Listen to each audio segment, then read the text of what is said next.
Excellent. Thank you all for coming tonight. We're really excited to spend a little time talking tonight about Great River. There's a couple of us here. We'll all introduce ourselves in just a second here. But I just wanted to say thank you for coming tonight. My name is David Nunez. I am the interim head of school at Great River. And I am the interim head of school this year and next year. And I'm hoping to continue on as the permanent head of school, but that is another conversation I'm happy to talk to you more about if you're curious about.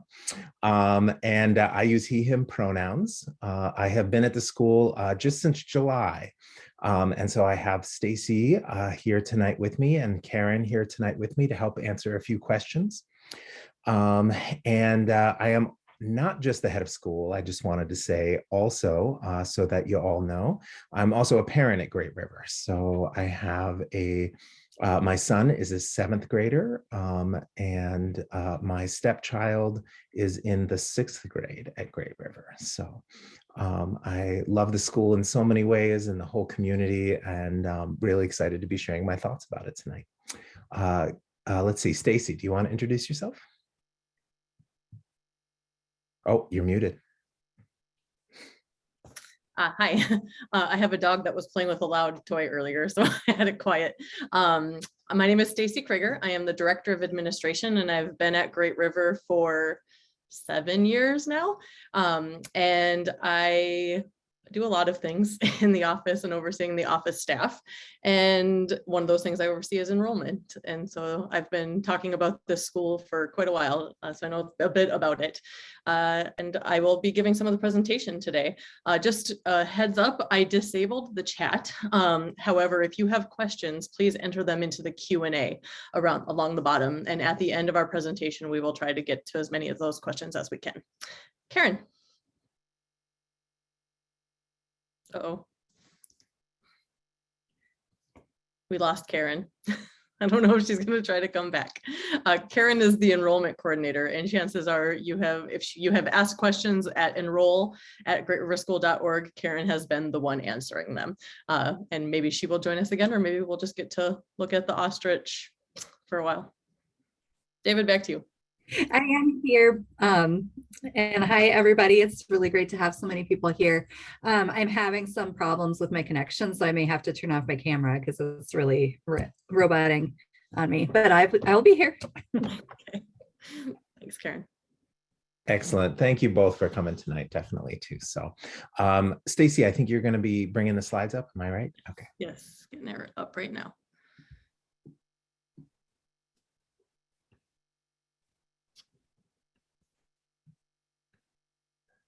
Okay.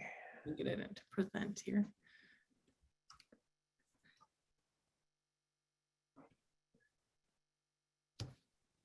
All right, there we are.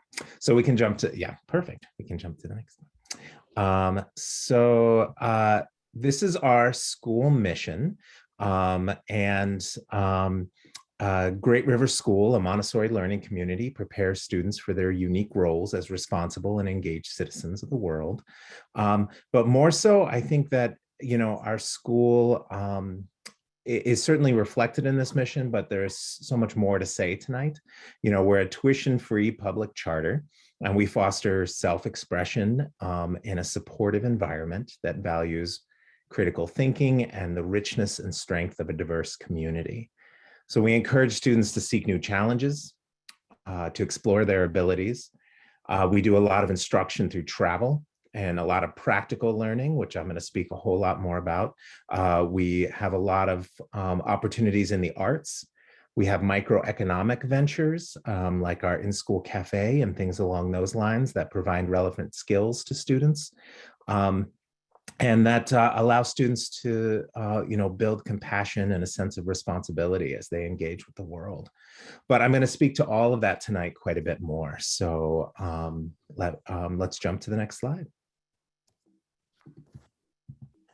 Sorry, there we go. No worries. I wanted to start tonight by sort of making sure we're all on the same page in terms of the terms we use and the words that we use at Great River, because I may be throwing some of these words out there, and I wanted to make sure we all knew what they meant. So first of all, Montessori.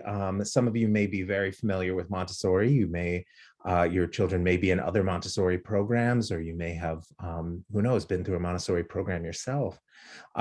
Maria Montessori was a physician and an educator and a researcher, and believed, if I had to sum it up in one sentence, believed that the need to learn is inborn in people and that they construct their own learning.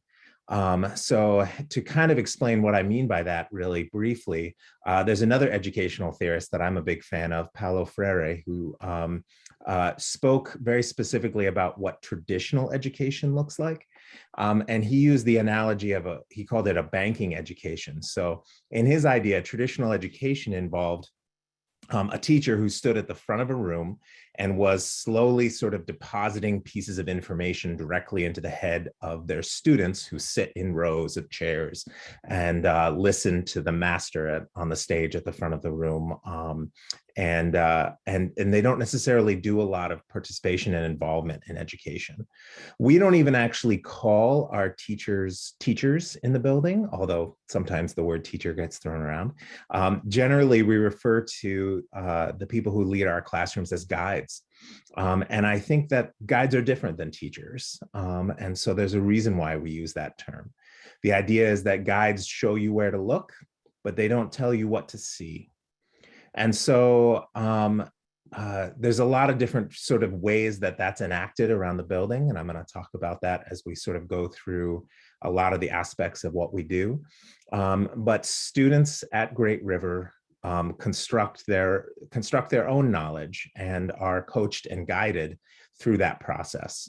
It is Montessori, just so you know, is actually the most widely practiced single method of instruction in the world. There are over 20,000 Montessori schools around the world, including 3,000 in the United States.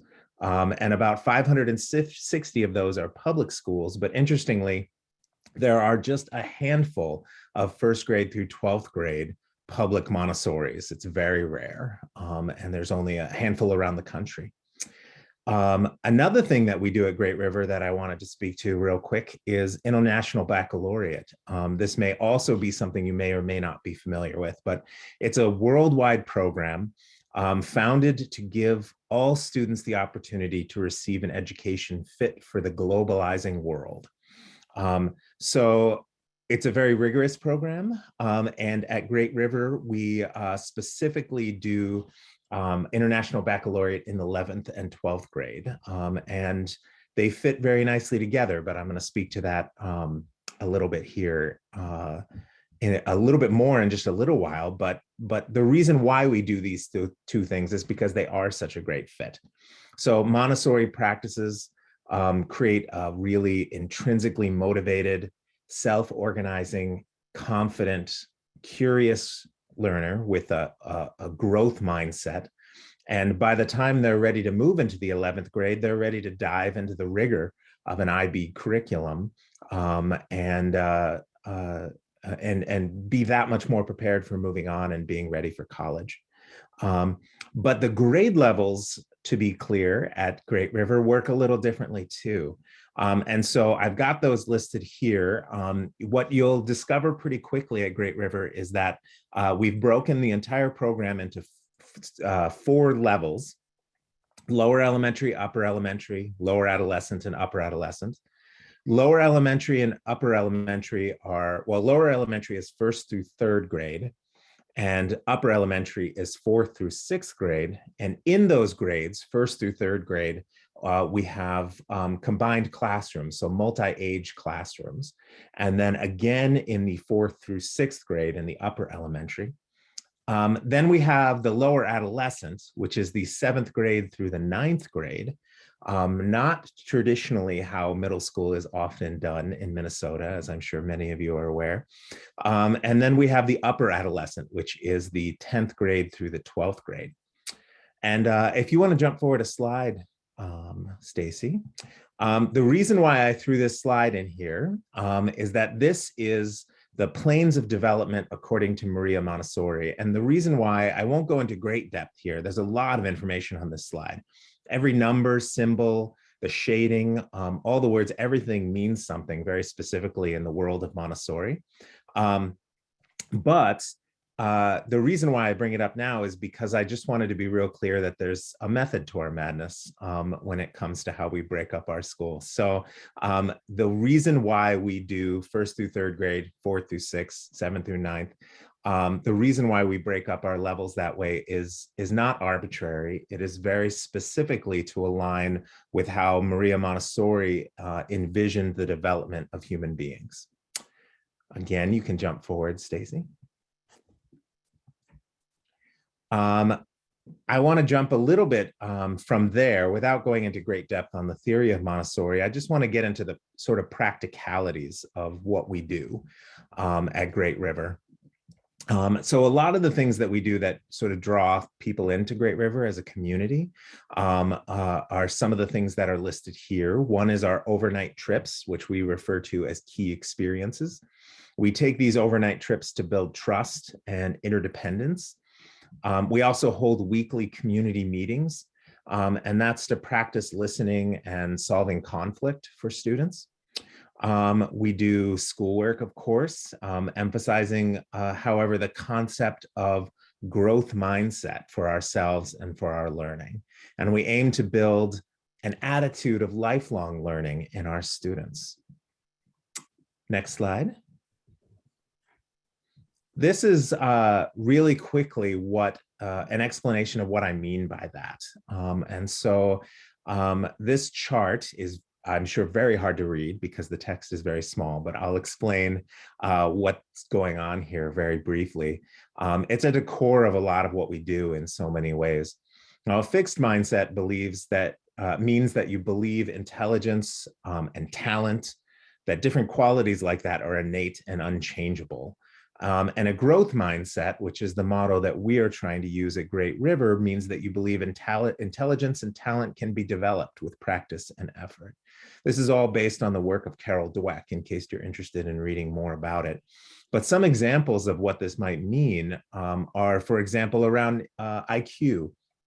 So a fixed mindset might believe that your IQ is totally static. It's how you're born. You can't change it. Intelligence is based on IQ, and it is something that is completely unchangeable, where a growth mindset believes that intelligence is something that you can develop over time.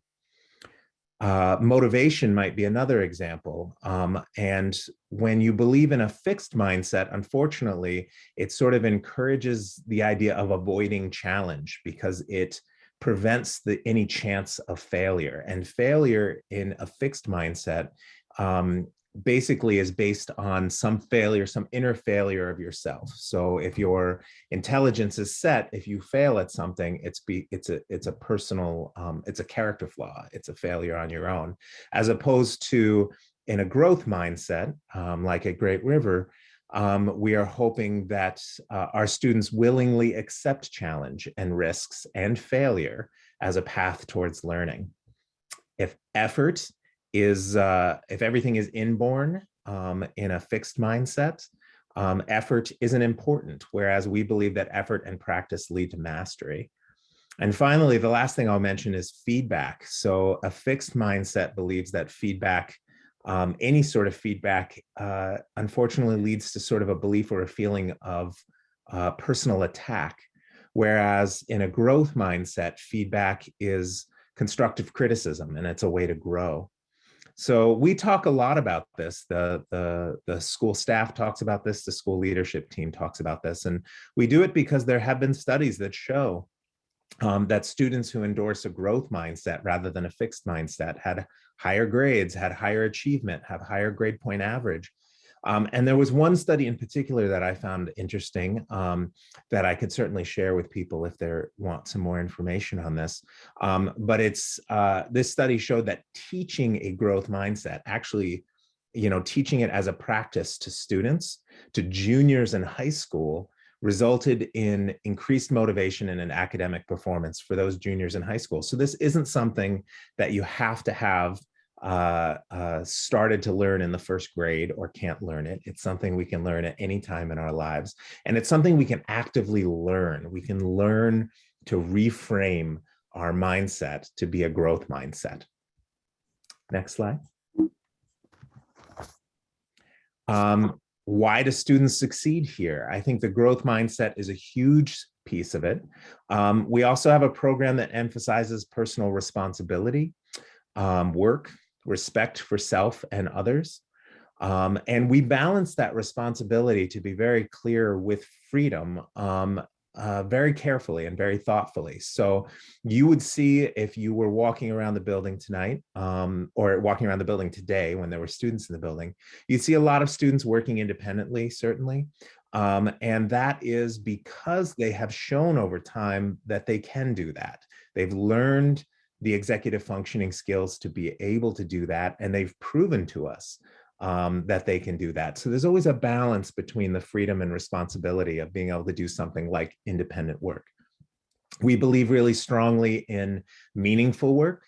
We believe that work should be freely chosen, and we believe that the work should require collaboration. So we're in a world, a globalized world, that requires people to work together. And we believe in both in the Montessori framework and in the IB framework, that students have to work together to be successful. Another key idea of why we think students are successful here is the idea of interdependence.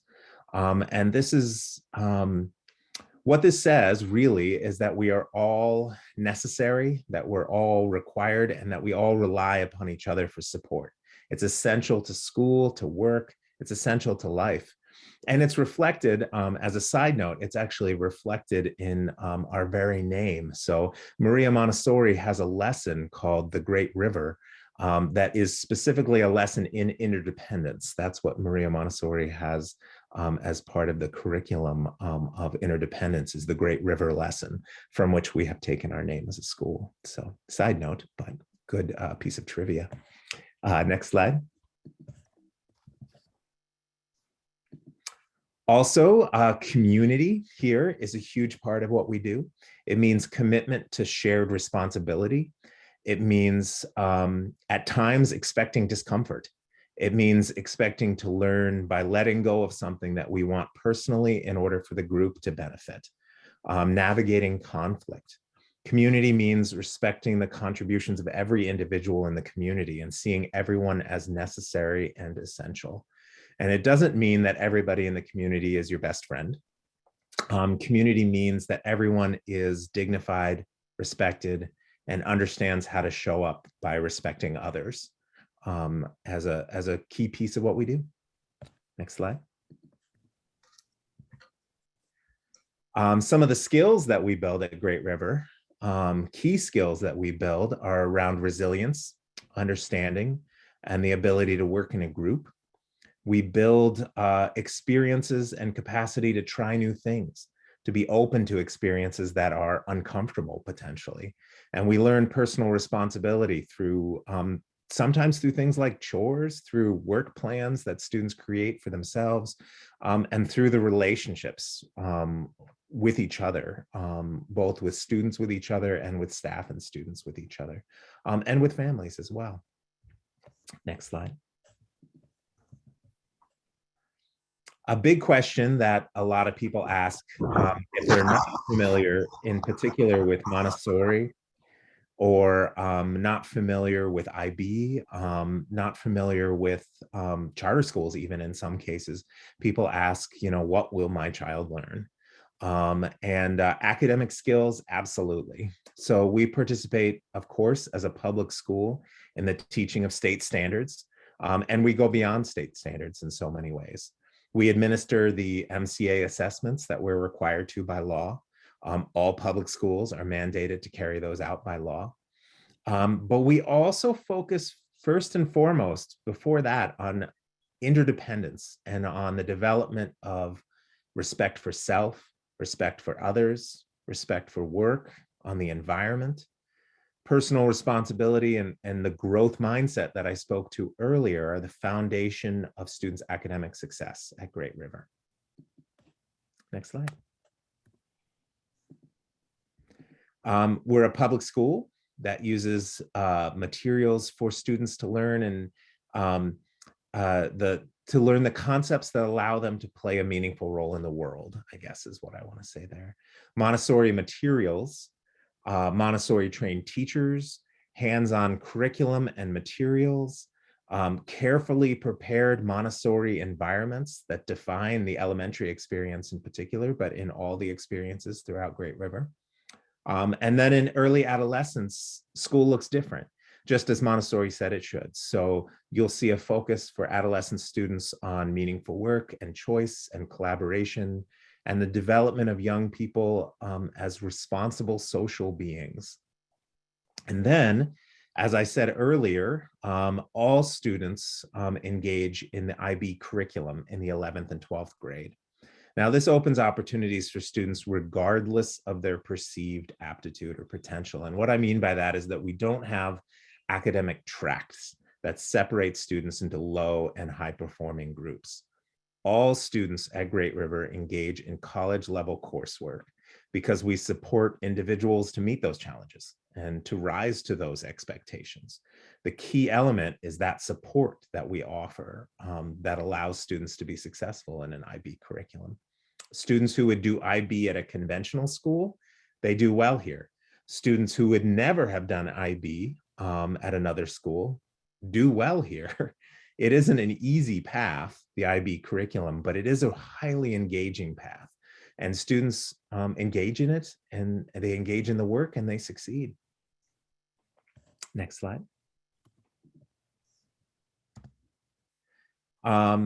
Great River has excellent outcomes for students, and I think that comes into sort of what our approach is. I've already spoken about the growth mindset academics, but our students demonstrate a clear ability to engage in work at a high level. Reading achievement and growth are above the state average. Mathematics growth for students is above the state average. We focus on meeting student needs, and we take restorative measures in response to breaking any agreements, including recommitting to social norms to restore one's place in the group with dignity. So we don't think about discipline quite in the same way as you might see at a lot of other schools. Our outcome for students include higher rates of belonging, reports above national and state average of having friends that can be trusted, reports above national and state average about knowing adults that can be trusted and will speak up for you. And our students, whether they report liking it or not, they know that they're cared about, and they know that they're cared for, and they know that their presence here matters, because we focus on serving students well. Students succeed here because we care, because we build relationships, because we hold our students to high expectations. Students from poor families and students from affluent families do well here. Students who are Black, Latinx, Hmong, Somali, and white do well here academically. Students and families who want to learn at school that focuses on talking directly about conflict and challenges, and who want to do chores as a way of taking responsibility for their school, they all do well here. Next slide. That's my slide. And I was just going to say that. So Stacy's going to take over for a few minutes here and speak to start with, school transportation. For the next few slides, I am going to take, and some of them are logistical and questions that we often get at our enrollment nights. And so I just want to kind of give you a heads up about what to expect for a few of these things. First off, with school transportation, folks wonder if we're going to have busing or how our students get to school. We have quite a few families who choose to do parent pickup and drop off. So we have a process for that.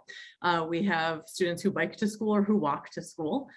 We provide Metro Transit passes for all adolescent students. So that's 7th grade through 12th grade. If you live more than 2 miles from the school, you can get a free bus rides through the city busing from us. And then we also have limited school busing. And we like to be really clear up front that if you're expecting, like at a St. Paul public school system where you might get a bus that comes directly within a couple blocks of your house. That's not something that's likely to happen at Great River.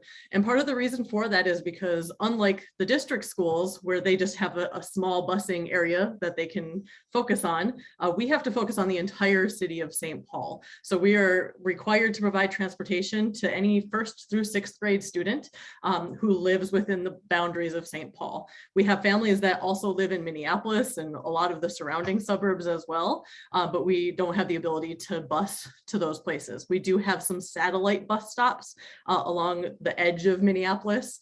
So through like Longfellow and that neighborhood because of how many families we have in those neighborhoods. And then we have families who come from deeper in Minneapolis and come to those bus stops. So usually, like I said, we try to get within 2 miles of a student's house. So even within St. Paul, if you live within St. Paul, it's possible you might have to go 2 miles to get to a bus stop. Our goal is to serve the families who need it most, who would not be able to find an alternate means of getting to Great River School without us having busing for them. And so that's the goal of our transportation. If you are going to school currently in the cities or read the news, you know busing is really, really challenging this year. I do not know what it will be like next year, but it could be the same sort of really difficult staffing situations we've had this year.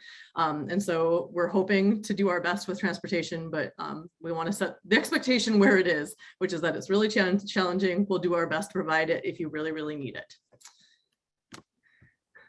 A typical day at Great River. The school day starts at 8:30. And ends at 3:10, and that's at all grade levels. So 1st through 12th grade, school starts at 8:30, ends at 3:10.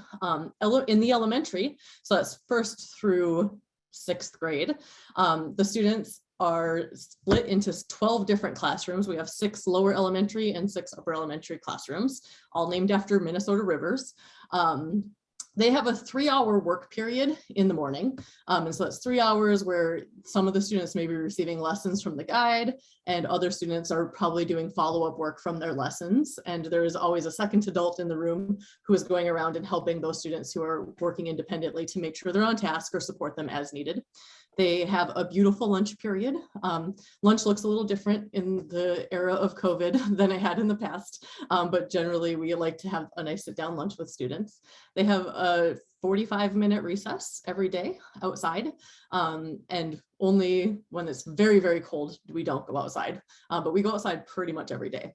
And then they also have another afternoon work period. And every student in our elementary cycles through a variety of specialists workshop time in the afternoon. So one afternoon a week, they're likely to be working with a specialist. And the specialists that we have right now are teaching outdoor education, art, or health and wellness workshops. These rotate throughout the school year so that students get a chance to do all 3 of those different things. And they work on music as well within the classroom usually. In the adolescent, for students in 7th and 8th grade, they'll do occupations, which are usually science-based courses, and mathematics happens every single day. They also do humanities, which would be your social studies or English classes. And then in the afternoons, they have what we call creative expressions, and they cycle through a wide range of creative expressions classes that they might take, including urban farming and robotics, bike shop, and there's a movement and mindfulness one. So, and those change every year. We might change a little bit depending on staffing and who we have and what they want to offer every year. In the high school, our adolescent students in 9th through 12th grade participate in a block schedule. So there's 6 blocks in that they would attend for classes. 4 of those are typically your core classes. So they will have a math, a science, a social studies class, and an English class. And then the other 2 blocks are their elective blocks. In 9th and 10th grade, that's typically one of those elective blocks has to be filled with a Spanish class, which is the foreign language that we offer. Because you have to, in Minnesota, you have to get 2 years essentially of a foreign language credit in order to graduate. And so usually our 9th and 10th graders are doing Spanish. And if they choose to pursue the IB diploma, they will continue Spanish in 11th and 12th grade as well. And then, yeah, they have a wide range of elective options in that other hour between music and theater, film studies. We had a construction class this year. And there's a mathematics of personal finance course. So there's a wide range of electives that they can choose from as well. Another question we often get is what kind of activities do students at Great River School do? And we're a small school, so it is limited on the number of things. It's not going to be the same as if you go to Central High School with the amount of activities you have, but we still have a pretty well-rounded amount of activities that students can participate in. So first, with athletics, we have a partnership in 9th through 12th grade with another charter school, Twin Cities Academy, and they are the Tigers. And our students can participate in basketball, in soccer, in volleyball, softball, track, cross country. There's a Nordic ski team that had a meet tonight. We had a student participating in football. And it's a combination of the students at TCA and our students. And sometimes we had one student, I think, who played football, but on the basketball team, there's 4 students playing from Great River, and then TCA has the rest of the students. The Nordic ski team is almost primarily Great River students. Ultimate Frisbee is an extremely popular sport at Great River School. There's some unofficial stuff that happens in the fall, but the spring seasons are very big. And I would say those teams are almost completely Great River students and very well participated in. In the 7th and 8th grade, actually, I would say, I think 5th through 8th grade can participate in List League, which is our middle school athletic league that students do. And they do, I believe, basketball, soccer, and volleyball are the 3 things that they cycle throughout the year. Outside of athletics, there are a wide range of other activities students can participate in clubs. We have a pretty strong arts program. We have theater.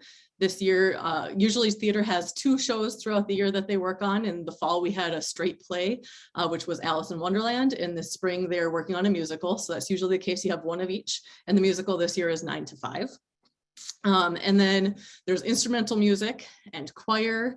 There's the opportunity to participate in the pit band for the musicals as well. And then there's a lot of clubs at Great River, and the clubs change often based on the student interest.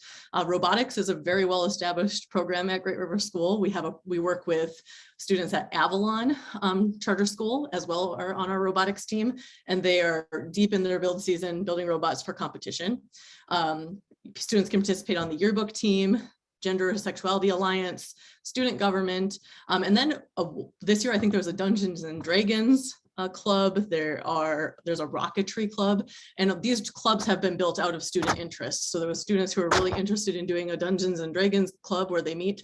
There's a chess club. And that was students who said, hey, I really want to do this, and found an adult to help support that. And then they have an after school club. And so we tend to, the clubs will change every year a little bit based on student interest, but we are open to things if students want to run them. We also have some after school program activities. There's a debate club. Archery is something that usually happens in the spring. That's run by some parents, and I think maybe a staff member helps too. There's a math club, Technovation, which is women and girls in technology. Lego League is a kind of feeder league into robotics as well.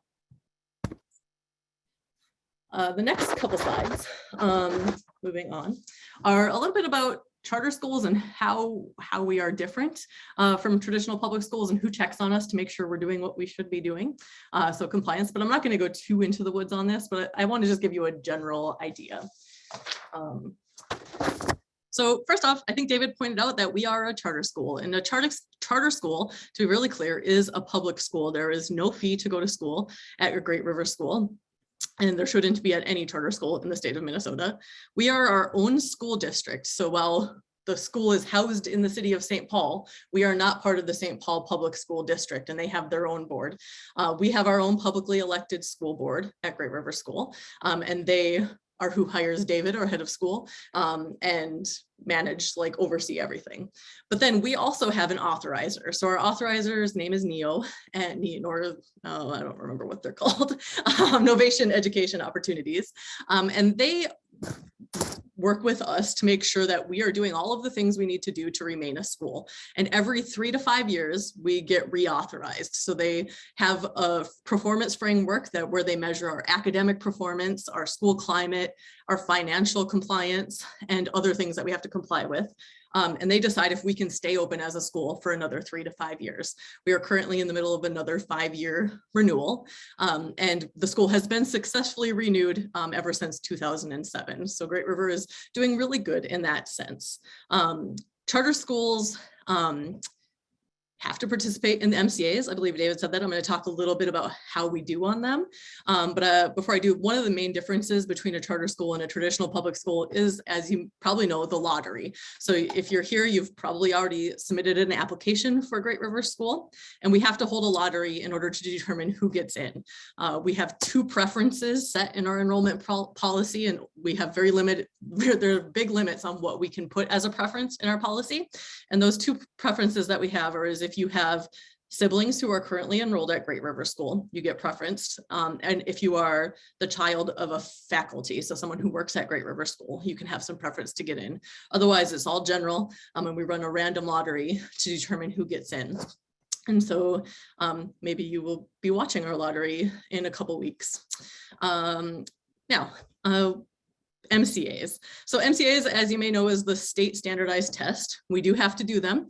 Montessori is not like the biggest on standardized test scores. I mean, we look at MCA scores as a data point.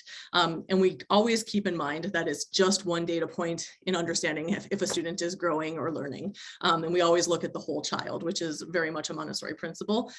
But some people are really interested and want to know how we measure up. So I'm going to talk very briefly about our MCA scores. One thing to keep in mind is that in 2020, so the March 1920 school year, in March is when everything closed down. Nobody did MCA tests, and we have no data from that year. Last year, we were still in distance learning when MCA season rolled around, and we had very low participation. Many parents opted out of doing the MCA because their students were just simply not in the building. So the data from last year and the year before is really unreliable. And so the data we're going to be looking at is our last data that was any good, which was in 2018-19. So first, we'll look at reading proficiency. So this is the students who measured proficient on the MCA, which means they met or exceeded their standards at their grade level. The yellow line at the top, if you can see that, is Great River Schools percentages since 2015 to 2019.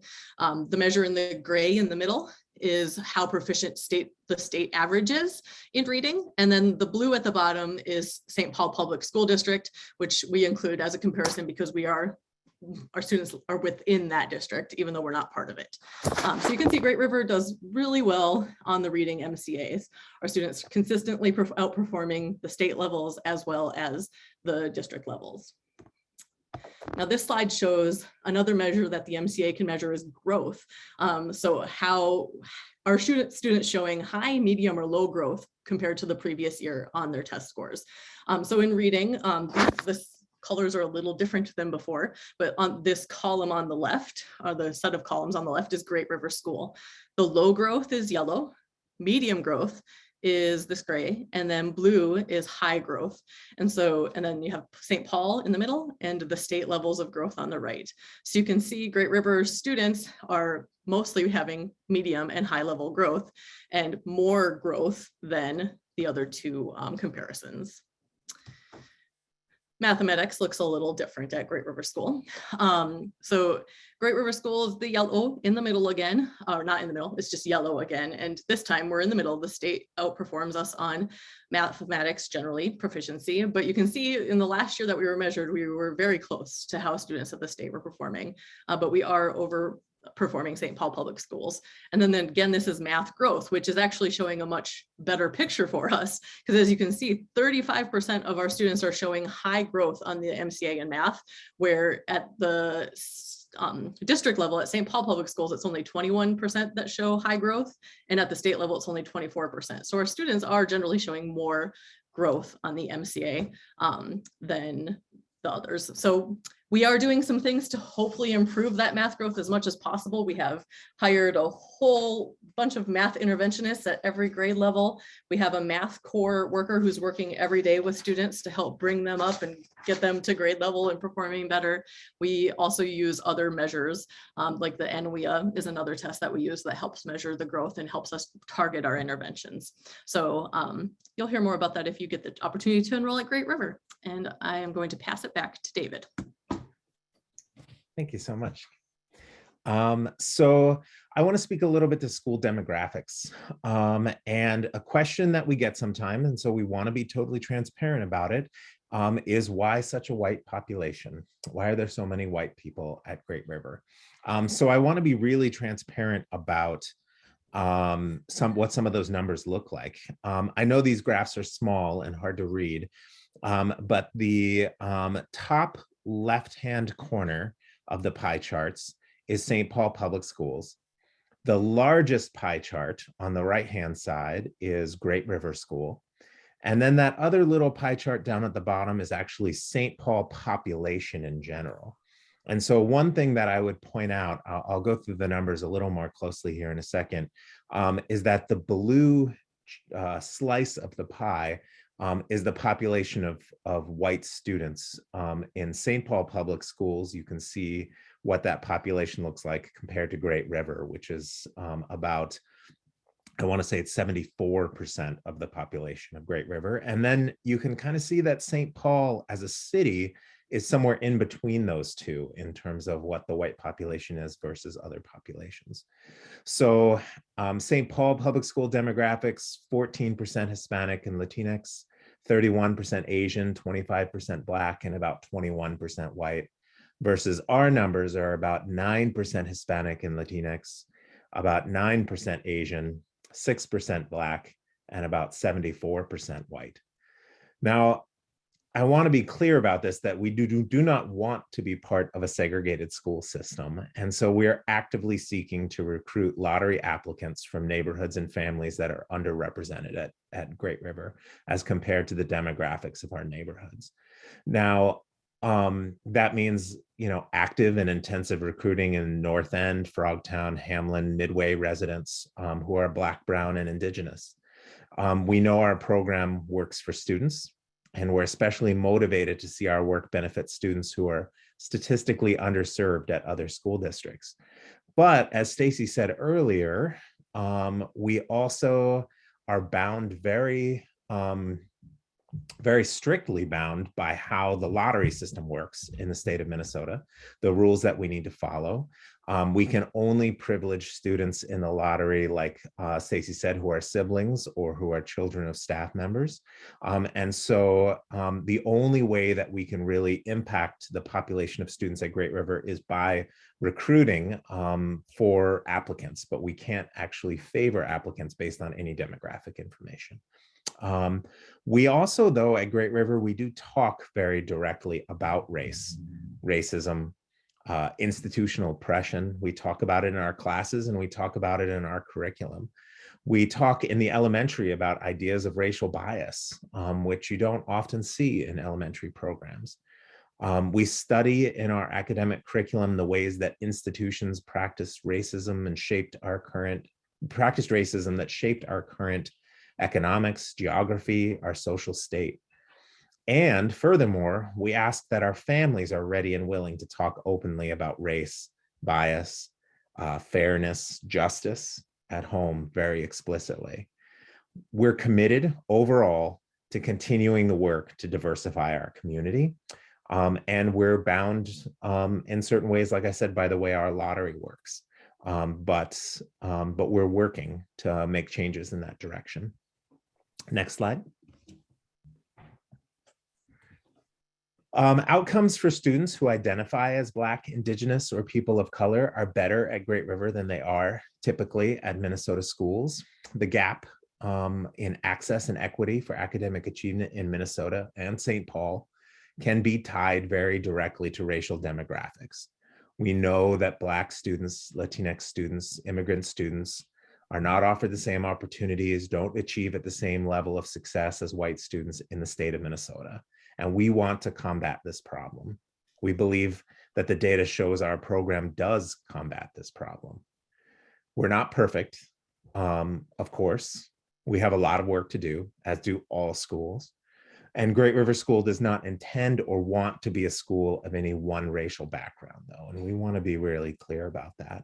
We don't want to be a school of any one income level or any one belief system.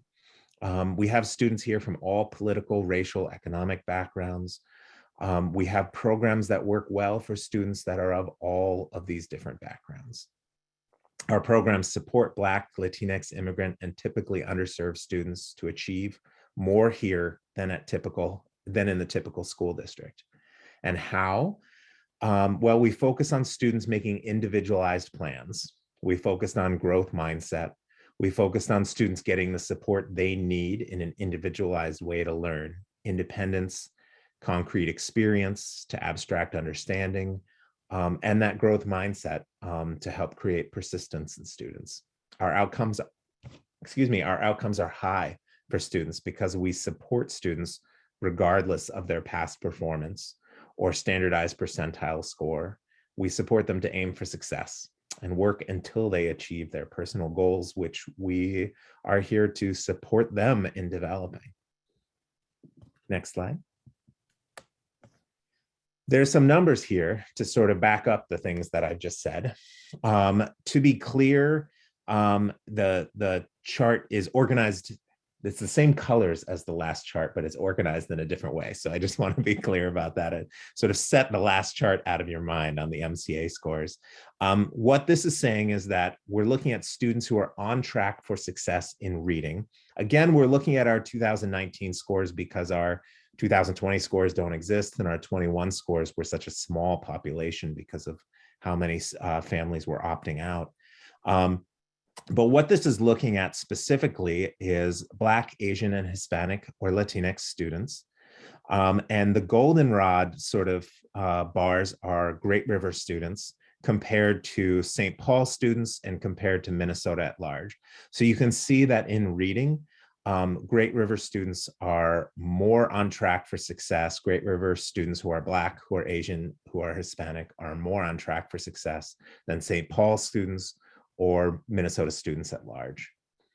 The next slide is very similar, but is on track for success in math. You can see again that Black students and Hispanic students are more on track for success than St. Paul students and then students in the state at large. And Asian students, we are scoring better than St. Paul students, generally St. Paul public school students. Of the 6 categories, this is the only category where students at the state level across the state of Minnesota are slightly outscoring Great River students. Next slide. Other types of diversity are a huge focus at Great River as well, of course. And so we practice respect for self and others. And that translates to an environment where students are able to or expect to be treated with dignity. All people deserve respect and dignity, especially for their identity and personhood. And we have active ally groups and affinity clubs for students around gender and sexuality. Specifically, our student government has been active for about 10 years in policy creation at the school, and our school policies have been informed by best practices. So for instance, we provide gender inclusive restrooms, and that's research-based best practice. We know that reduces anxiety for students. We know it reduces incidents of vandalism in the bathrooms. It also reduces the amount of time of the school day spent in a restroom, honestly. So we can look at all of that research and make this decision that is best for our students. Next slide.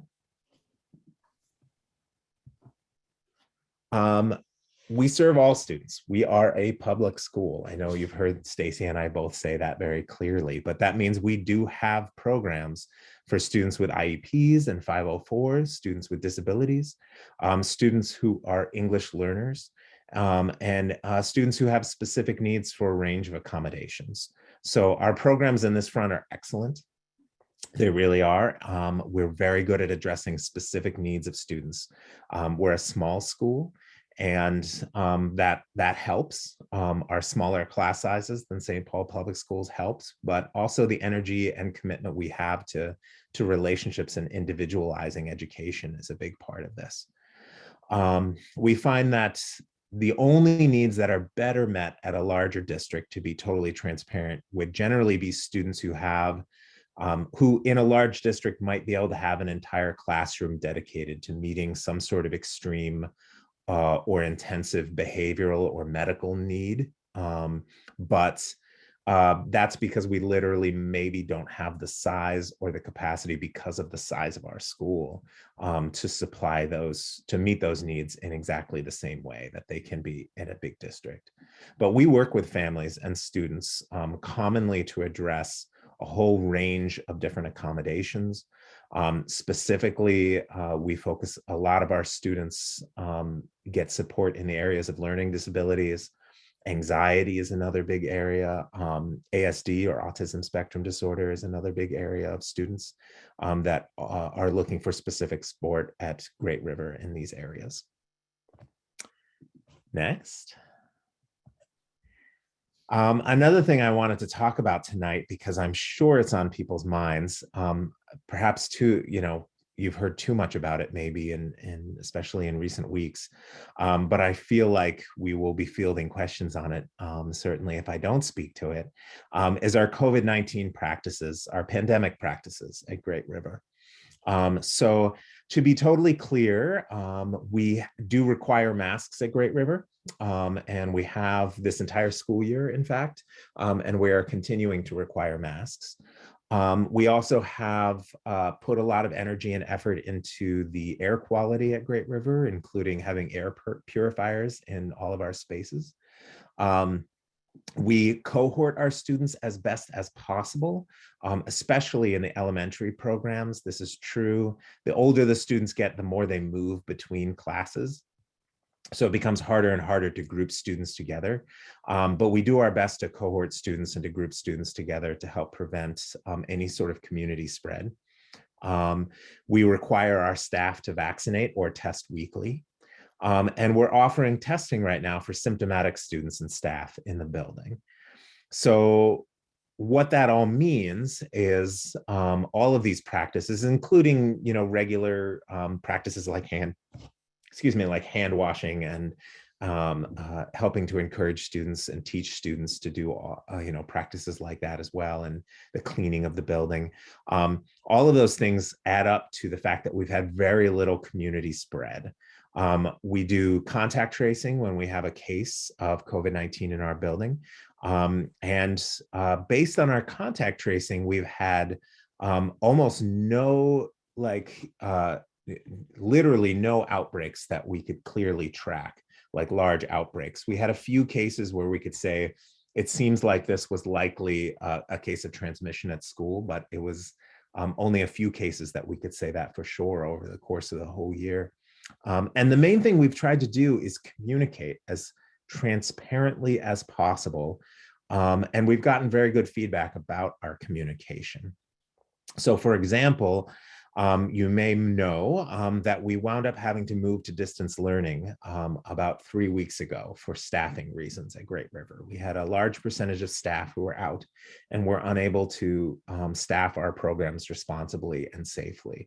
It's similar to a number of districts around the state that were in the same place, but we're back to in-person learning now, and we're committed to being in person.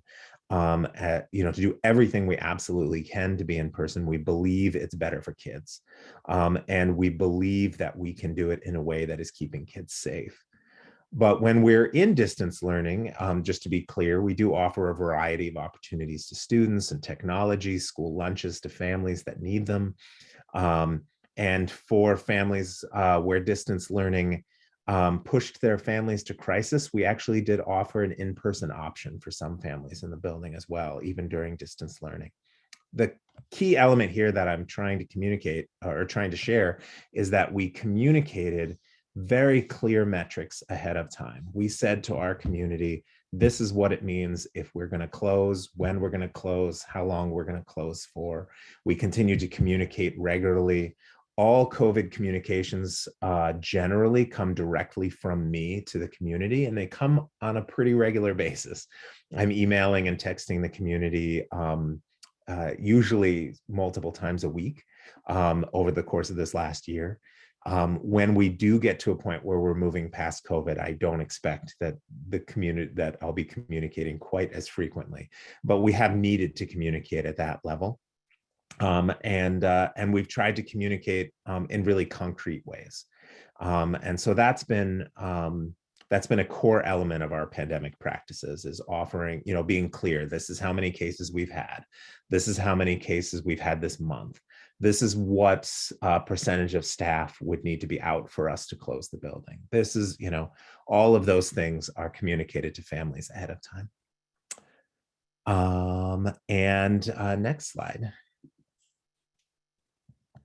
Another thing I wanted to speak to, I'm sure there'll be questions about COVID, but another thing I wanted to speak to was family engagement here at Great River, because it's a large piece of what we do. And a good question that many people ask at this event is, what is asked of families at Great River? So we ask families to participate in any way they can in community building. So this might mean attending conferences, which I always love to add in. Our conferences are student run, even with some of our youngest students participating in that process. But as students get older, they run their own conferences. Also, we ask that families volunteer 20 hours per school year at the school. We do ask, if possible, that families also support the nonprofit organization of the school. We have a foundation that raises money for the school. And we do have families that are able to donate to that foundation, or families that donate their time to that foundation to help raise money for the school, which is another great way to potentially participate in building community here and be engaged. Specifically at home, families are asked to be in constant communication with their students regarding their students' goals and responsibilities, educational responsibilities. We also ask families to think the best of their teachers at the school, to assume best intentions, even in challenging situations. And that can be hard at times when conflict arises, but that is part of what we do, is navigate conflict in a different way than they do at some schools, in a restorative way. So we ask families to be prepared to engage with discomfort and to be willing to learn from that discomfort. And like I said, to assume the best intention of both staff and students at Great River. Next slide. We also support families in a whole range of ways. So we offer a parent engagement group, what might be termed at another school as like a PTA, but it functions a little differently than that too, our parent engagement group. We offer parent education nights. We offer a program that builds independence and respect in students. And we know that you know your children better than anyone else. You are their first guide.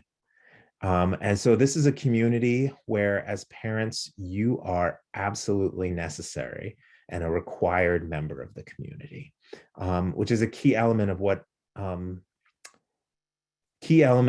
it means to what supports we provide for families, is making those opportunities available for you to be as involved in the community as you can or want to be. The next slide, I believe, is actually Stacy's to speak about what comes next in this whole process. Yes, as soon as we're done with this slide, we'll get to some of the questions that you'll have as well. So what comes next? The lottery is going to be held on February 22nd. That lottery it's a public lottery, and you can attend it virtually. You could come to the school, but we wouldn't recommend it. We wouldn't love to have hundreds of people coming into the school building with a pandemic still going on. But if you really, really want to, we can hold it in our gym. But we will also be doing a Zoom webinar of the lottery, so you can watch it virtually as well. And you might want to, stay home and do it that way. Then after that, we will prepare our notifications if you get an enrollment offer or a waiting list placement. It takes a couple weeks. It takes a little bit of time to get those out, but by March 4th, you could expect to hear how you did on the lottery. If you come to the lottery, it's virtually or in person, there's a chance you'd get to see right away how you did in the lottery. Info nights then will happen after that. So we offer more specific info nights. So tonight we did pretty general coverage of the school and we did school-wide kind of discussions. But at those info nights, we'll have one specific to elementary and one specific to adolescent. So if you are offered enrollment at a specific grade level or really high on the waiting list at a grade level where we think, you know, come September, we might give you an offer, we will invite you to those information nights. On April 22nd, all new elementary students will be able to come participate in an intake day where we will have them do a sample lesson with a teacher and just kind of meet them and get to know them a little bit, as well as the parents. We'll tell you more about that if you get the opportunity to participate. And then usually there will be a back to school night and an orientation in late August that we would hope all new families would come to get more information, and gets very specific at that point about what you can expect. So next we'll move on to the questions. I'm going to stop my share and then start opening up the questions here. So I can't guarantee we're going to get to them all. If we've already answered it, I will not answer it alive, and we'll do our best. Okay, how does Great River support students with learning differences like ADHD? David kind of touched on this already. Do students with learning differences thrive at Great River or have difficulty? I actually, you know, one of the advantages of having a school leader who's come in, who's been the head of school for just, you know, what is it, 7 months now or something like that, is having perspective coming from outside the school as well, having run other charter schools and a traditional public school as well. In my past, I have the perspective to look at some of the work like the special ed department at Great River and say, you know, do I think we're doing a great job? And I actually think we are doing a fantastic job. And so students who maybe have ADHD or any other sort of disability we serve, we follow IDEA and all of the laws, the applicable laws around assessment and supports and the creation of an IEP and IEP meetings. That whole process is legal and standardized, but I think we do a fantastic job with it. So. Yes. Next, let's see. I believe you said all teachers are trained in Montessori. Can you explain the training teachers receive? Sure. Maybe Karen, if we want, Karen might be able to answer that about Montessori training. If she can hear us, if she joins us. I think my Zoom is working better now that my child is not also trying to Zoom at the same time. Yeah, so in the elementary level, Montessori training is generally a 1 to 2 year program. It can be associated with a master's degree, but not always. And it's through either usually the American Montessori Society or the Association Montessori International, but we require a MACD accredited program that teachers attend. And at the adolescent level, the training is a little bit different, but it's usually a summer-long course. Montessori didn't spell out the adolescent procedures in quite as much detail, and so there is less training and more orientation at the adolescent level. But all of our teachers have at least started their training, and many of them are finished or working on finishing it while they're in the classroom. Thank you, Karen. Can you please share what the parents' caregivers' role is in their child's experience at the school, their interactions with the school, guidance at home, etc.? Can you share what can be expected for communication between parents and the school? Sure. I'd say a couple things about, I'll go backwards. I say a couple things about communication. So we have a number of like parent information nights around specific things like our key experience trips, or generally parent information nights around, you know, I think Tammy just did one around J-term, which is the middle of the year theater production that the middle school students put together each year as a group. And so there'll be Recently, these have all been done virtually because of COVID-19, like tonight's meeting as well. And so we'll have these information sessions to address any sort of specific questions, or at the beginning of the school year to give you sort of a general sense of what the school year is going to look like, especially as you enter, like for a new elementary student or a new adolescent student. So if you're moving from 6th to 7th grade, for instance, you would have an information night about how the adolescent program looks different, and what to expect from the adolescent program. Also, there are opportunities, like Stacy pointed out, around kind of more open house kind of opportunities, where students can actually come into the building and meet the teachers once students are potentially offered a position at the school. But generally also there's a lot of communication on a regular basis in the form of electronic communication as well. We have it's kind of a blog basically that updates families on a regular basis on a range of things. And then we do direct communication, email and text messages. And we can even do robocalls if necessary for anything that's an urgent communication. So that's the communication piece. Now I'm forgetting the first part of the question. What was it again, Stacy? I might have lost it too. Oh no. Maybe hold on. No worries. Can you share the parent caregiver's role in their child's experience of school? Sure. I mean, I think it depends on the age group. Like I said, we ask families to volunteer at the school and be as connected to the community as possible.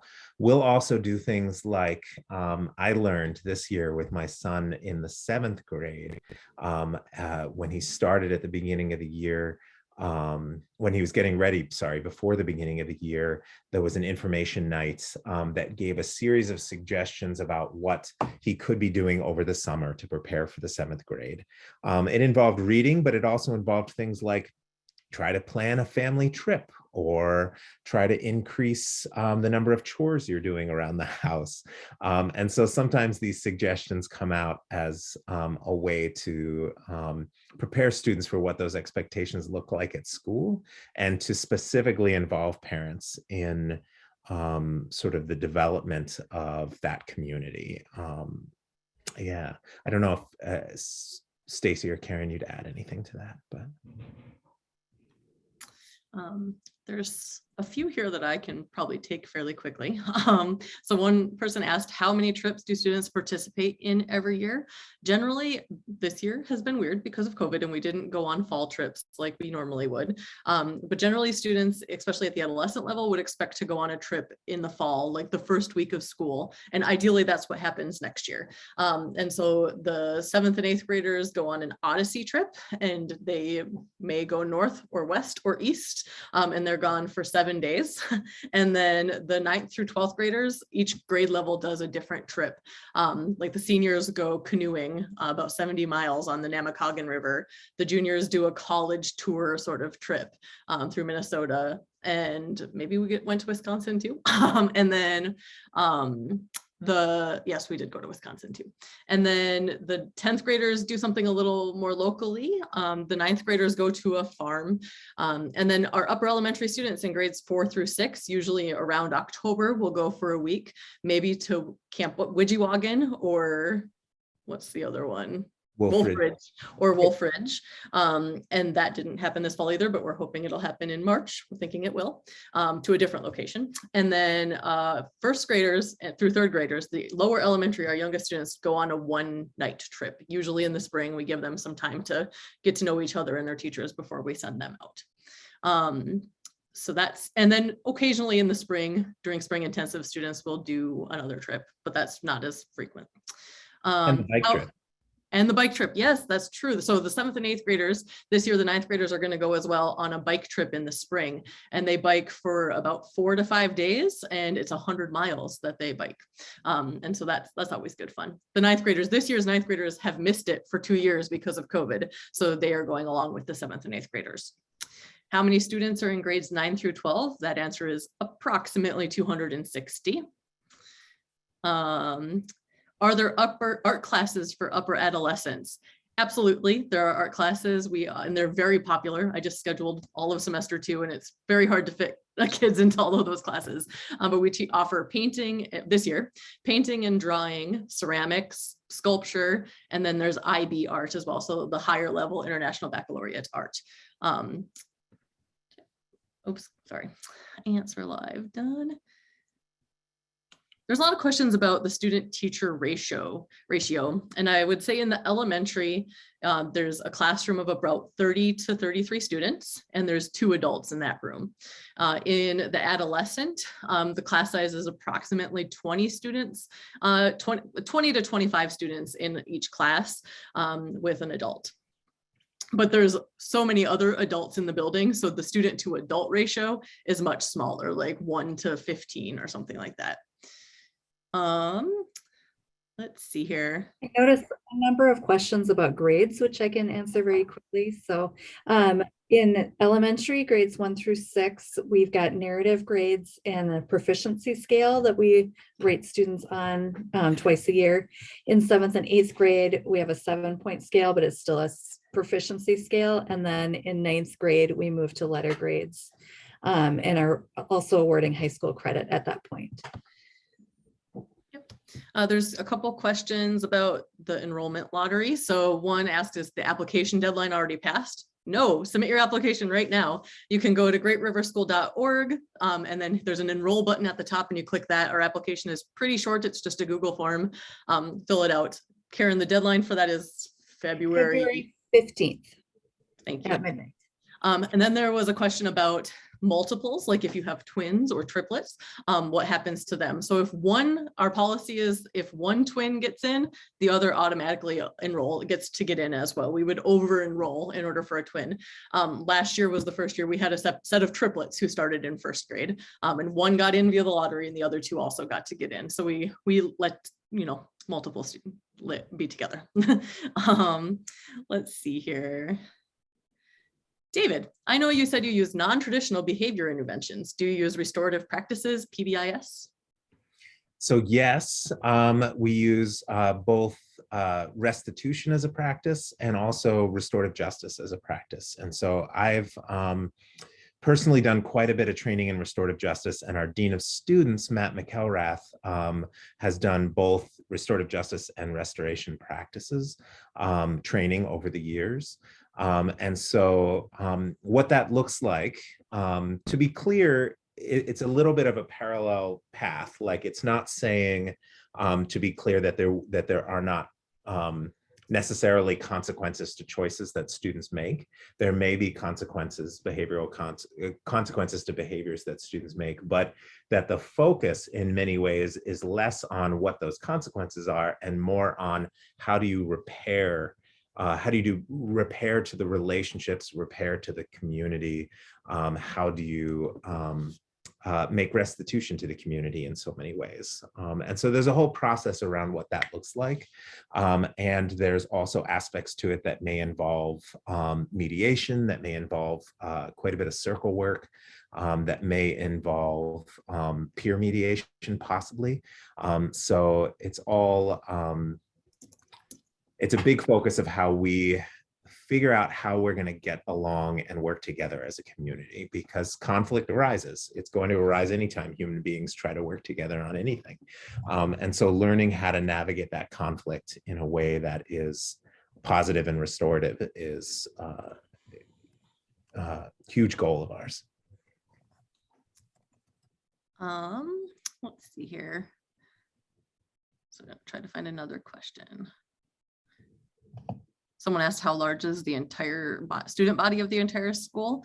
We have 780 students approximately, and we will likely have a similar number next year. We set our target the same, so it should be around the same as well. Where do your high school graduates end up? Do most go on to college? I would say, I think 85% of our students last year that were seniors went on to college, and a few, when you look at our, we have small classes generally, so we're talking 6 out of 60 students, 85% went to college, and there were probably 4 or 5 that weren't part of that 85% that are just doing a gap year and intend to go. David or Karen, do you have any more to say? Like, I would say our students, we have an amazing director of college access, and she is super passionate about getting students into schools that they can really succeed at and helping them find funding to get there.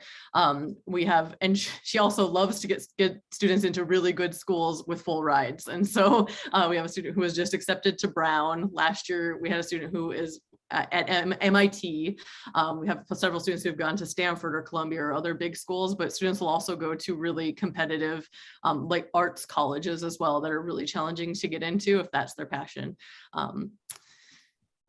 Let's see here. What movement opportunities are available to lower adolescent level students on a daily basis? There are classes potentially, like we had a movement course to lower adolescent specifically this last semester. But then there's also lower adolescents do participate in recess every day. So we're still getting lower adolescent students outside, except when it's extraordinarily cold, like Stacy said earlier, we are still getting lower adolescents outside on a daily basis. There was a clarification question about teachers and their credentials. To clarify, all the teachers are licensed Minnesota teachers who also have or are obtaining Montessori credentials, correct? Correct. I almost jumped in on that one because I wasn't sure if that was clear, but yes, we are required in the same ways that traditional public schools are required to have our teachers licensed. All of our teachers are licensed in the same system, the Pelsby tiered licensure system. And then in addition to that, we are trying to support all of our teachers to become Montessori trained. There is a pathway to licensure through Montessori training. So in some cases, maybe a classroom assistant would be working on Montessori training first in an attempt to, not an attempt, with the plan of moving into what would be called a tier 3 license. So there's a couple different pathways to it, but all of our teachers are licensed, yes. There was a question that well, I can answer. Do all students get to attend the Key Experience trip, or is there a particular way students are chosen? Students, absolutely every student attends the Key Experience trip. It's actually a graduation requirement that we set for our students to have attended the Key Experiences throughout their high school career. And so it is not like nobody can really skip the Key Experience. We consider it to be super key to our instruction in our community building at Great River School. And there is no fee, there is no cost for families. You do, like we do ask, you get together a bag so you can have a camping equipment and a tent. We provide the tents, but you might have to have a sleeping bag. But if you do not have access to a sleeping bag or the ability to purchase the types of equipment that your student may need on their list, we have extras and provide them as well. So there should be no barriers to the Key Experiences. Someone asked, do busing satellite locations change year to year? That is yes, kind of. We try to stick as close to where we are. So like the first thing I do when I set my busing targets for the next year is say, let's try to keep the same stops we've had. And then we look at the families who need to ride and we might move them a little bit depending on what our need is that year. At what age do students begin to use technology in the classroom? And then someone else had asked another tech related question like that. What is our practices around tech? I could speak to that a little bit. We do use more and more technology as students get older, I would say. You will not see in the elementary program a ton of technology. That's not to say, when we were in distance learning, we did have students using technology, for instance, to Zoom with their teachers.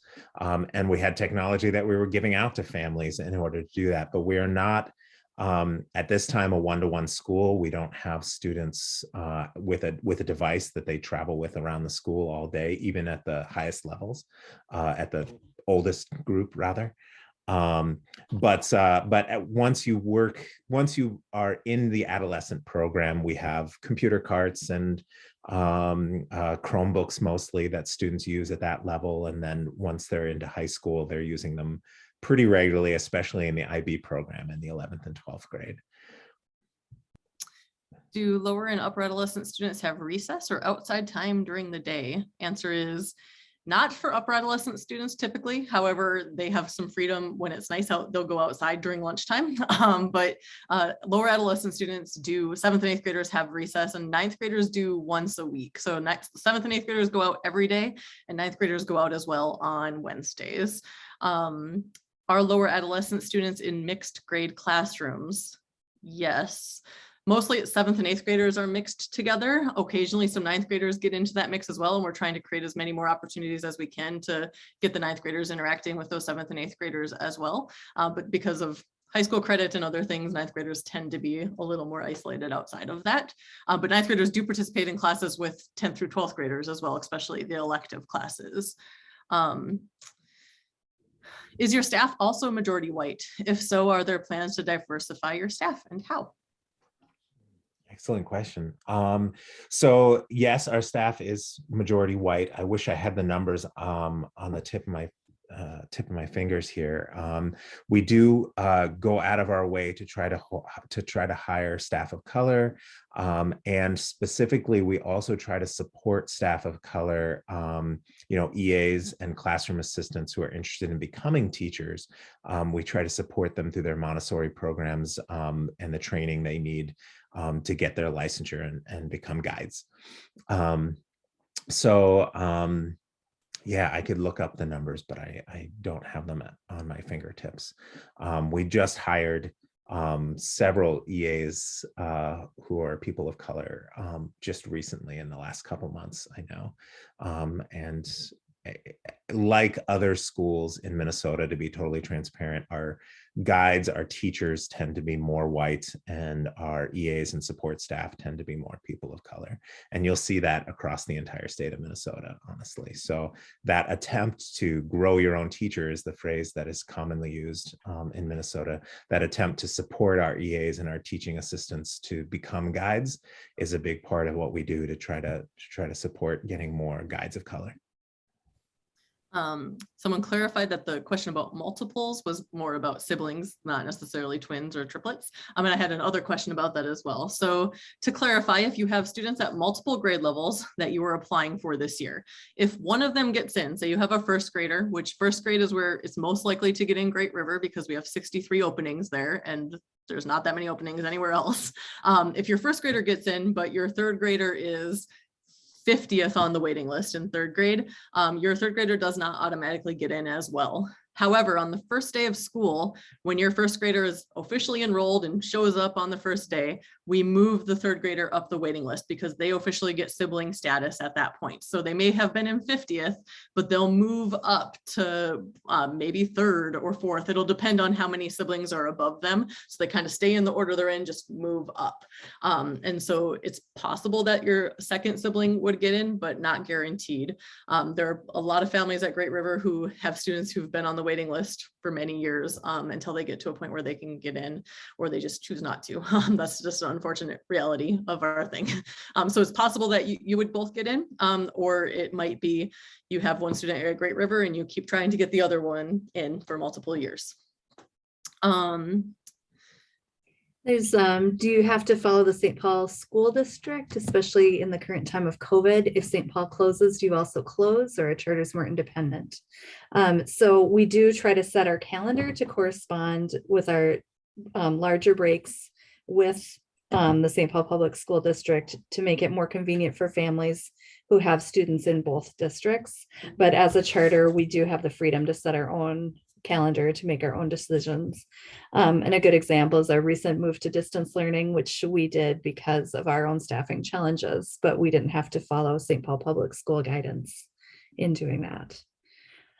You'll find that some of our teacher professional development days are a little different from other school districts just because they correspond with what our own planning and our own calendar. Yeah, we tend to set the big breaks. So the winter break and the spring break, we try to align with St. Paul. And if St. Paul calls a snow day or a weather related closing, we will typically follow them for that. But when it came to COVID and our decisions around that, we make our own decisions around that. Do your lunches differ from standard school types? David, do you want to talk about lunches? Because yes, they're amazing. Oh, yes. So our nutrition program is really different. It is and it has been different every year for the last couple of years because it is under development, to be absolutely true. So it may look different again next year than it does now. But what we do with our nutrition program, a couple things is that we've tried to prioritize high quality food. We've tried to prioritize when possible, local foods. We have gardens at the school that we use that will actually use the food that we grow at the school in our kitchen. And we've tried to prioritize our kitchen being an educational space, which is really unusual in public schools. What that means is that we have a course, a lower adolescent course, for sure. There isn't a UA course in the kitchen, I don't think right now. No, just lower adolescent.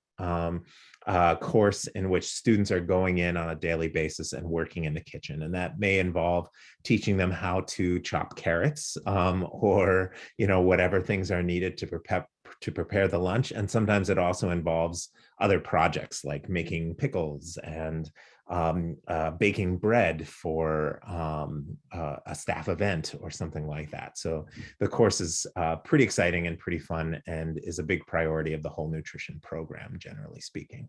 So it looks very different. The food is delicious. I eat it every day at lunch. And the food is delicious and nutritious and intended to be fueling for the mind and body for students that need that, and for all students, since that's a priority for us. So. Do you have counselors? Absolutely. We are extremely fortunate in having 4 trained and licensed school social workers. So we have one at every grade level, or every level that David talked about earlier, at the lower elementary, upper elementary, at lower adolescent and upper adolescent. And that is extremely rare in any school, but we have a grant that allows us to fund that, and we're very lucky. So yes, we have lots of counselors. Do families? And then we have the college counselor too, like you said earlier. Yep, so. The college counselor, yep. Do families carpool? If yes, does the school connect families and indicate? So yes, we in the registration process, should you enroll, we ask, do you want to be on the list for carpool? And we actually, we can't connect families. We can't say you should carpool together, but we can give you a list of who's interested. And so we actually create a map of every family who said they're interested in carpooling, so that you can just look at the map and see the families that are close to you. Let's see here. How many guides are not Montessori trained? I don't know if I know that answer.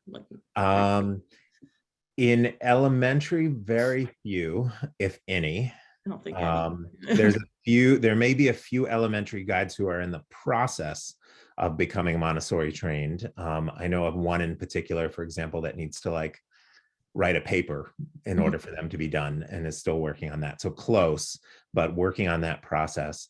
And then in adolescent, it looks a little different. And Karen spoke to this a little bit earlier, because Montessori does look different also for adolescent students. Montessori herself didn't do very much writing about adolescence. There's a few chapters in one book and a few chapters in another one of her books, and appendices in one of her books.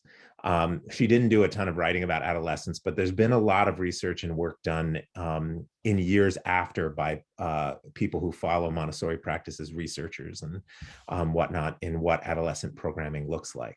So we do have Montessori training that our adolescent staff participates in. And for example, I think there's one this weekend that a group of adolescent teachers are participating in the 3-part lesson, which is a Montessori practice. But it's not quite, we're not quite as stringent as this, as you go into higher grades, especially because the IB program requires a tremendous amount of professional development from the teachers in the high school program. They have to be IB certified, basically, to be an IB teacher, and for us to have an IB program, and it gets reassessed every so many years. So kind of transitions from Montessori to IB, and the teachers in the middle, the guides in the middle, are doing a range of different training to be as versatile as possible. Yeah, and I maybe would add, like, we have program directors at every level who are trained and who work really closely with the teachers, like especially new teachers, to make sure that they are aligning with our Montessori practices, especially at the adolescent level where it's not as clearly defined as it is in the elementary as what Montessori training means. So it is 7:30, and so I think we should wrap up here pretty quickly. And if there were questions we didn't get to, we will put together a FAQ, and we might even have an enrollment FAQ that exists already, and we might just add these to it. One question that is multiple people have asked that I do want to address before we go, though, is about like your chances of getting in, which I know is always, it's heart rendering sometimes when you're like, oh, I love this school, but it's going to be really hard to get in. And that is true at many of our grade levels. So as I mentioned earlier, there are some grade levels that are just harder to get in because we don't have as many openings. And first grade is the place right now where we have openings because we are a 1st through 12th grade school. And most of our first graders just move on up all the way through the 12 years. There are some grade levels where as it gets closer to summer, families will choose to leave, and that tends to be at 9th grade. So if you have a high schooler, there's a chance that you would find out in September, like, oh, Great River had an opening. I'm glad I'm at the top of the list, and you'll get a call from us. But you won't probably know in March, in March or right after a lottery, you may not know. In first grade, we have 64 openings, and as of right now, and there's more applications coming in, maybe some of you are applying as we speak, there are 193 applications for those 63 spots. And so, it's not 50-50 chance. It's a little less than that now. But that's where we're at. And then do keep in mind, even if you end up kind of with a lower waiting list level number, that doesn't mean it's impossible to get in. I think in 9th grade, Karen, how many applications have we gone through to fill our 9th grade spots this year? I think almost all of them. I think we went through 100 of our 125 spots on the wait list to fill, I think we ended up with maybe 20 spots that we offered if you add up all the spots that came open over the year. But after the school year starts, a lot of more people will say no when they get an offer because it's not necessarily very good timing for making a change. So just be aware that even if you're waitlisted, that doesn't mean that that's the end of the story. There's still a lot of movement that happens on the list over the summer. And you can feel free to reach out to me at the enroll email if you ever have a question or just want my estimate of what your odds are. I'm always happy to give you a sense for, wow, we're still offering a spot and you're number 3. I think you have a really good chance, or you're number 10 and we don't have any openings. So I can give you a sense for where things are at if you need that. And maybe the final question, David, I see a couple people had asked it. So like, what do foundation funds support? Like if people choose to donate to our nonprofit side. That's interesting. So the way we do, we have a foundation. It's a separate nonprofit from the school that raises money specifically for the school. And the foundation does not make the decision as generally as to what to spend that on. So we ask people, we will sometimes have a specific drive, like a capital campaign for something related to the building, or we'll do a drive to build a new, robotics lab. We already have a robotics lab. So, but something like that, something very concrete where we'll be like, we are funding this need specifically. And we have the Blue Heron Bash, we have sort of a gala event, and we have all these different times throughout the year where we try to raise money with those goals in mind very specifically. And we try to be really clear about it. But at the same time, we also generally don't have donations to the school that are earmarked to a specific thing, because we do want to have that flexibility. If we say we're going to, if we say we're going to build a robotics lab and it's going to be $25,000 or something, and we only raise $15,000, well, maybe we can't quite build the lab, so we just buy some equipment for the existing lab. I mean, this is a pretty abstract example because we already have a lab, like I said, but something along those lines. We appreciate the flexibility that the foundation offers us to sort of spend the money in the areas that we most need. But we're not generally using the money to, to do the same things that we're getting funding for the state from. So we get funding from the state and from the federal government in a range of different ways in our budget. And usually the funds from the foundation are often used to go sort of above and beyond and to buy the things that are really making Great River a super unique experience. Raising money for something like a robotics lab or a wood shop or a bike shop or a specific trip that we want to spend students on, the things that we really go above and beyond the general funding that a school can get as a charter school is usually what the focus is. I think I have copied all of the questions that are left over into a document so we can have them later and make sure we get them answered if we can. If you have any specific questions that are targeted to your child, again, email us at enroll@greatriverschool.org and we will answer them. Karen is pretty good about being on top of that. So let us know if you have more questions. If we didn't get to your question, you can also email us and ask it. But good luck. Hopefully we will see you at Great River soon. If you want to come watch Karen and I do a lottery, you're welcome to do so. We'll send out the link to that lottery. So it'll be like a format like this with a webinar. So if you would like to watch that, you may. Thank you so much for coming tonight, everybody. Great to hear these great questions and really exciting and hoping to see you all soon. Thank you. Bye, Karen's cat.